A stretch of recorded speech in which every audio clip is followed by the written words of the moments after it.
Hey friends, I had a break in my teaching schedule and I just wanted to make a short video and share some ideas I had with important things to practice. And I'm making this video because I had a student recently um, who I asked how practicing was for the week, and they said that it was not very good, that they actually really didn't practice anything because I hadn't assigned anything.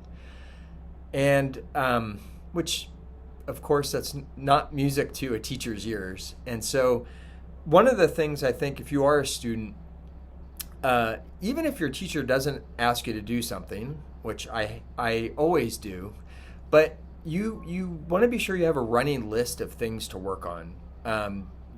We all have things that need some loving, so have a list of things, whether it's your sound or playing in tune. It could be something you're weak at, like multiple tonguing, or maybe knowing all your scales, maybe range.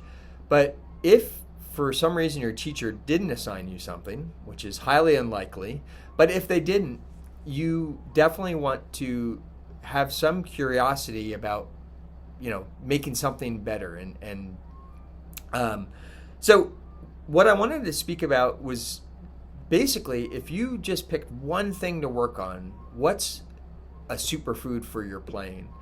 And to me, that is very easy, and that would be scales and arpeggios. I just think if you don't have a lot of time, that one thing alone, just practicing scales and arpeggios, can be so unbelievable in your development, because you can slow a scale down and do long tones on it.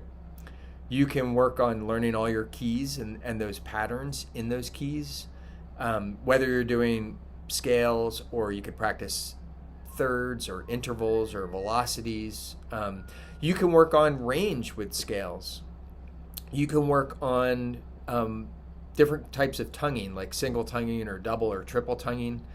You can work on all different kinds of articulations. You can work on dynamics. You can work on tuning. It hits everything. So if you don't have a lot of time, do your scales. And below, I'm going to have an attachment of just some ways that you can practice your scales. I think typically most people practice their scales ascending, meaning they start on a low note, they go up, and hopefully they go back down.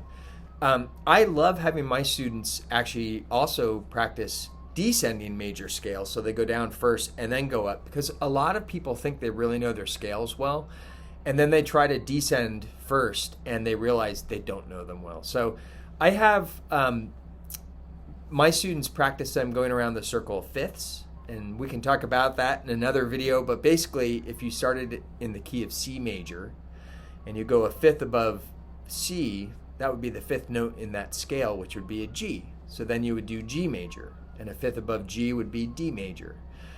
And so I like to do ascending major scales going around the circle of fifths. I also like to do descending scales going around the circle of fifths. I like to go counterclockwise in that circle, and we go with circle of fourths, which is great if you want to learn, like jazz tunes, and you're using 2-5-1 chord progressions. Learning your circle fourths is really helpful. So I will do ascending scales in the circle fourths, descending major scales in the circle fourths.